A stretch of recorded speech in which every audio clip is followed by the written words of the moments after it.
Assalamualaikum warahmatullahi wabarakatuh.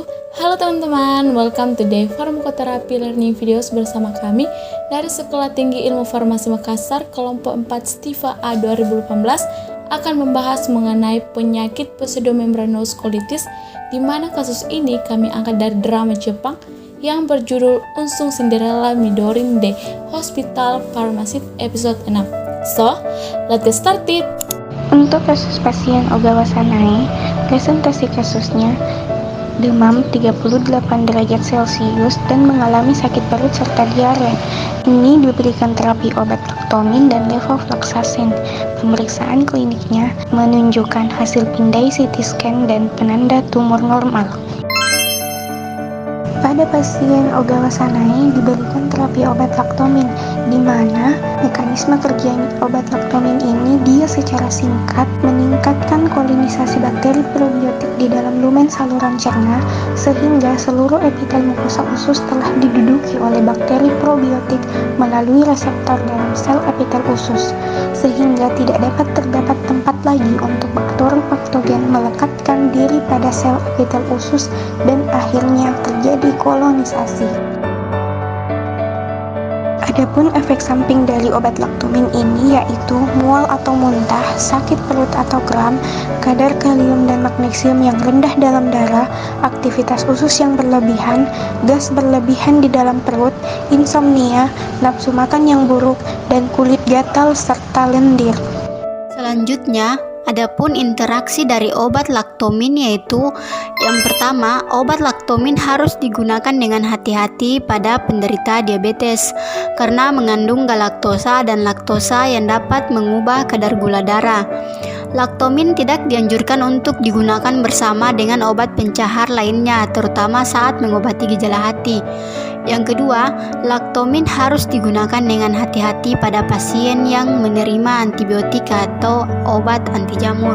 Levofloxacin merupakan antibiotika yang termasuk fluoroquinolone, di mana levofloxacin bekerja dengan menghambat enzim DNA girase sehingga mengakibatkan kerusakan rantai DNA.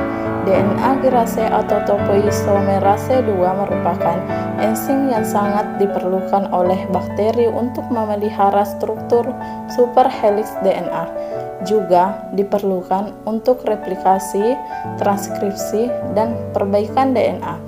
Untuk efek samping dari levofloxacin yaitu shock, gejala anafilaktik, toksik, epidermal necrolysis, interstitial pneumonia, kolitis seperti pada kolitis pseudomembran, dan rhabdomyolysis.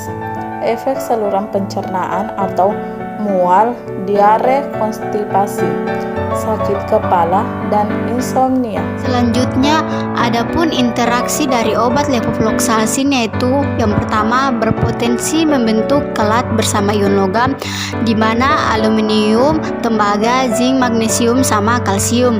Yang kedua, antasida mengandung aluminium atau magnesium dan obat mengandung besi menurunkan absorpsi levofloxacin.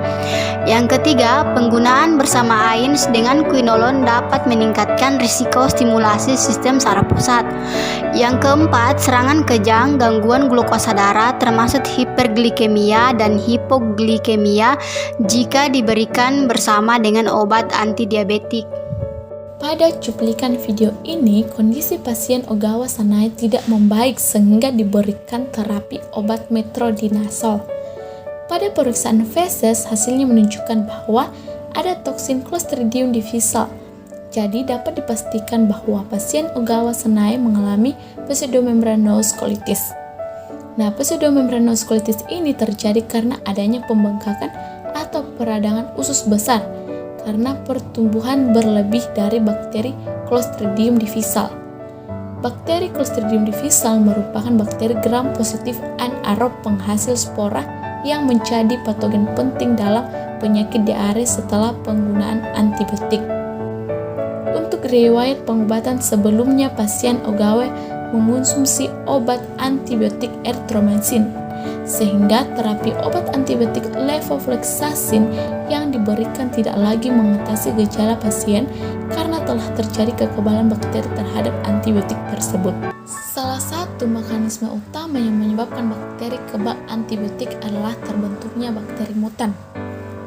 Proses reproduksi bakteri yang sangat cepat, yaitu sekitar 30 menit hingga beberapa jam, memungkinkan terbentuknya satu atau beberapa sel yang mengalami mutasi secara spontan dengan kecepatan terbentuknya bakteri mutan 1 dari 10 juta hingga 10 miliar sel bakteri baru.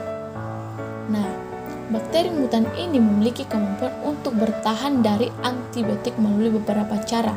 Yang pertama, memodifikasi bagian yang merupakan target serangan antibiotik sehingga tidak dikenali oleh antibiotik.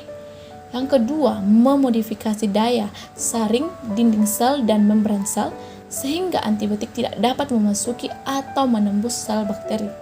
Yang ketiga, membentuk enzim atau senyawa kimia yang menyerang atau merubah struktur kimia antibiotik sehingga antibiotik kehilangan kemampuannya dalam membunuh bakteri. Dan yang keempat itu, mencari atau membuat jalur reaksi kimia metabolisme alternatif yang tidak dipengaruhi oleh antibiotik. Adapun mekanisme kerja dari metronidazol, di mana metronidazol bekerja dengan menghambat sintesis asam nukleat dengan membentuk radikal nitroso yang mengganggu DNA sel mikroba. Molekul metronidazol dikonversi menjadi nitroso radikal bebas dengan reduksi intraseluler yang meliputi transfer elektron untuk kelompok obat nitro.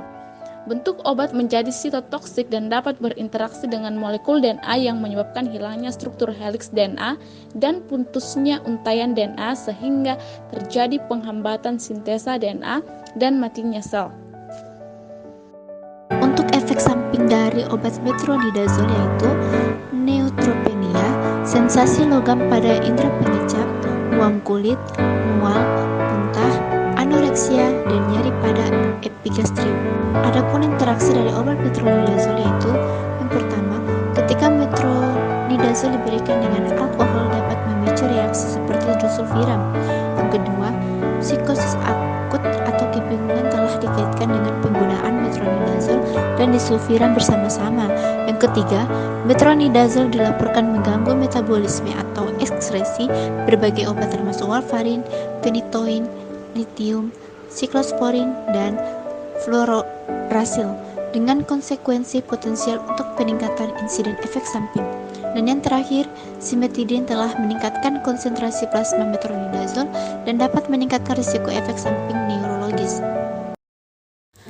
Nah, itulah hasil pembahasan kami dari kelompok 4 mengenai penyakit pseudomembran colitis. Semoga dapat bermanfaat serta menambah wawasan bagi teman-teman. Sekian dari kelompok kami, kurang dan lebihnya mohon dimaafkan. Wassalamualaikum warahmatullahi wabarakatuh. Terima kasih.